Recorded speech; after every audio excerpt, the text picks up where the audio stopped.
Good afternoon, everybody. Hope you're all doing super great today. On Monday, I'm talking with you from San Antonio with Reverend Rosalyn Bruyere, who is, among other things, a healer, a veteran healer of 47 years, background in electrical engineering to start, an amazing history as a teacher and as a healer, and we're also really privileged to have Rosalyn as one of our that is the Consciousness and Healing Initiative scientific advisors. I've had the pleasure of working with Rosalyn for many years, and can't say enough about how you've impacted me in my life. That's lovely. That's lovely of you to say. Rosalyn, there's so many things that a number of us in our community want to ask you. One of the things that I'd love to learn more about today is, you've always been a healer, and you've healed in many different capacities, and you focused a lot on healing in hospitals. Yes. And healing with many different populations, illness. So what drew you to the native traditions and to native wisdom? Actually, native people did. When I was quite young, I discovered a technique that was helpful in the treatment of cataracts, which is a very common condition among Native Americans, which I didn't know, of course.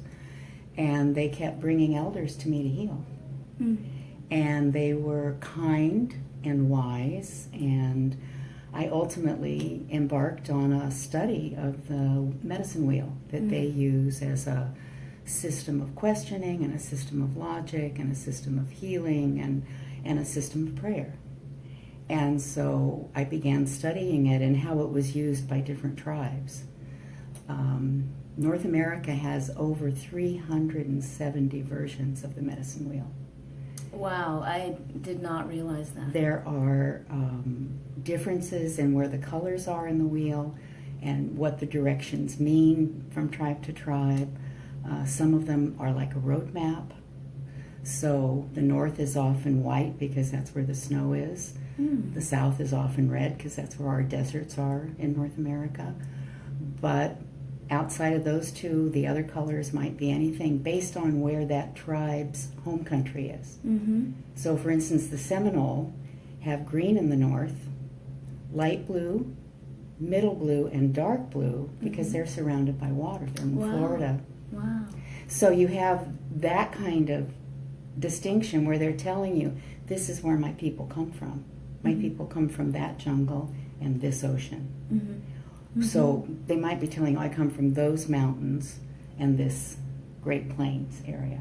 So each of the wheels tells you the history. And it was through the native people that I began to cherish story and began paying much closer attention, not just to the disease and the patient, but what was their story? What was the story that made them ill, and what was the story that gets them well? So the tradition of understanding what the native people meant by balance, because I was at the very beginning of the holistic health movement in the U.S., and I was a baby at the time. Didn't know I was, thought I was a grown-up, but at 28 you're not really a grown-up, but I thought I was. And what I discovered during that time was that people in general thought they knew what balance was. But the native people gave us 4 parts: the mind, the body, the emotions, and the spirit. And they insisted that you give equal time to each. So wise. That's the mistake we never make. Yeah. I mean, that's a mistake for us. We Yeah. give Sunday, maybe, or Saturday, maybe, or 10 minutes of meditation, morning and evening. No, a 4th is the right amount of time to spend with spirit. A 4th is the right amount of time to contemplate what you're feeling before you make emotional changes. And we never give ourselves enough time. So we're constantly making shallow choices, shallow decisions, having shallow relationships, and then wondering how could that have happened to us? Yeah. How could I be in this shallow relationship? Well, you didn't spend a 4th of your life with it. That's how.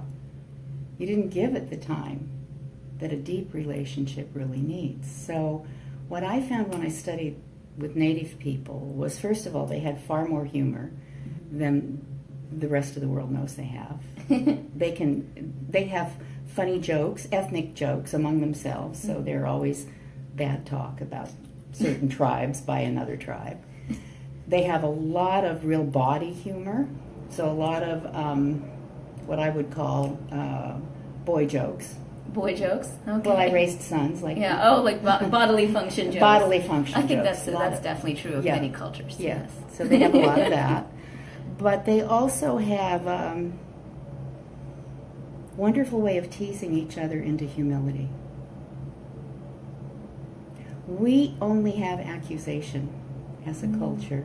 Mm-hmm. And you don't transform anyone by accusing them. Yeah.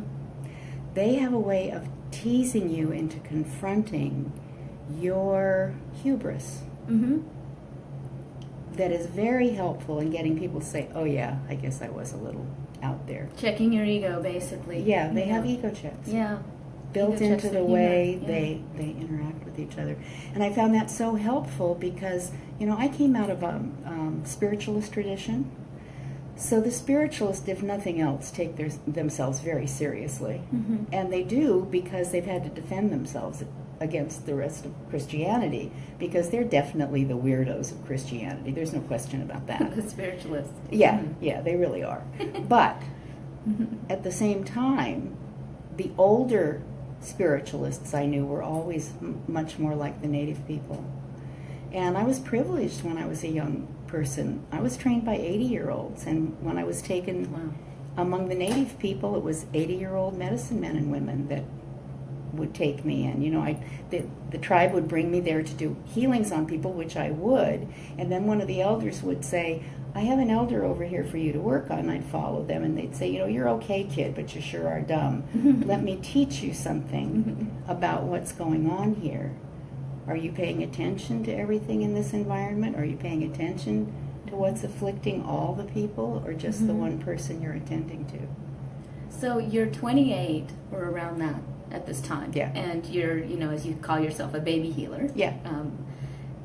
And you're being exposed to all of this cultural wisdom. Right. And being taken in by the Native American community to augment what you're already doing, basically. Right. They obviously, saw so much in you that they took you in and really taught you all that. So at that they point... saw that I was willing to serve, that I wasn't there to take their wisdom.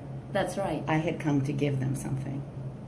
So thinking back to that time as you're learning about these approaches and then realizing how much our society, at that time and certainly now also really needs this wisdom and needs to kind of go back to, if you will, because I imagine that there are different forms of knowledge that, while the medicine wheel is so deep, I imagine there are reflections of the wheel in other cultures as well. I mean, one of the other things that we know about you is you're an oracle, for example, with the Tibetan Bonpo tradition.